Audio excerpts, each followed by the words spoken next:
Hi, and welcome to day number 11 of Route 66, Journey Through the Bible. Read a little bit of section from Genesis to Revelation all the way straight through. I know there's different other ways that you can do it, but this is going to help you get the Bible through from the beginning to the end in order.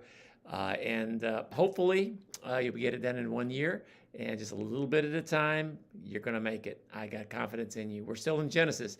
We're in day number 11, Genesis chapter 30 and 31. Let me give you a little bit of summary of that. Genesis chapter 30, we find out all of Jacob's children.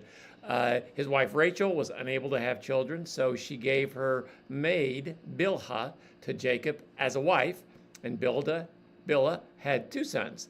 And then Leah, seeing that Rachel's strategy, she said, I'll give my maid Zilpah to Jacob, and she bore 2 children. And then eventually Rachel had a son, Joseph. God answered her prayer. It's a crazy family, isn't it? But that's what God's using.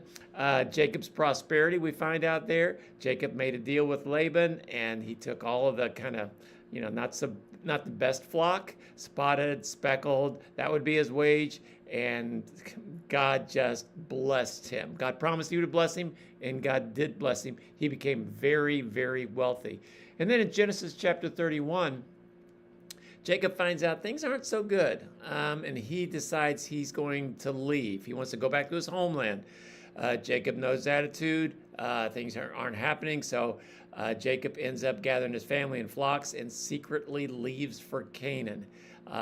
Laban finds out about it, pursues him, and he was probably going to do something really bad to him, but God warned Laban, leave him alone, don't do anything.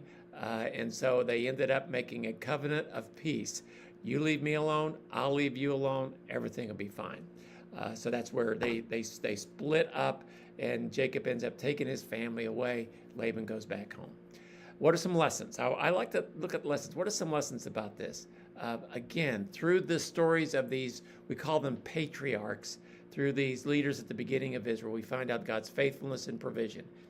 And despite the challenges Jacob faces, God remains faithful and blesses him with children and with wealth. We can trust God's provision even in difficult times. God's guidance. God instructs Jacob to go back to his homeland. He's going to guide him, and God always guides his people. But I think in this, one of the challenges that we have, the lessons, is family dynamics. Every family's got some stuff going on, and there's tension, there's animosity, there's wrongdoing.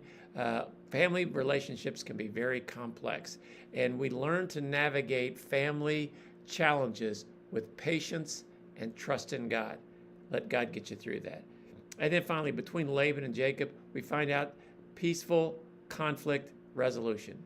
They decided to make a covenant, decided to make a promise, a vow to each other. You know what? I'm just going to leave this alone. And sometimes, families don't get along. We just need to just make some promises to each other. We're not going to bring that up. We're not going to go there. We're not going to do that. Peace in the family is so important. I pray peace for your family, even for today. Well, it's a great read. Only 2 chapters, but there's a lot in it. Hopefully you have a great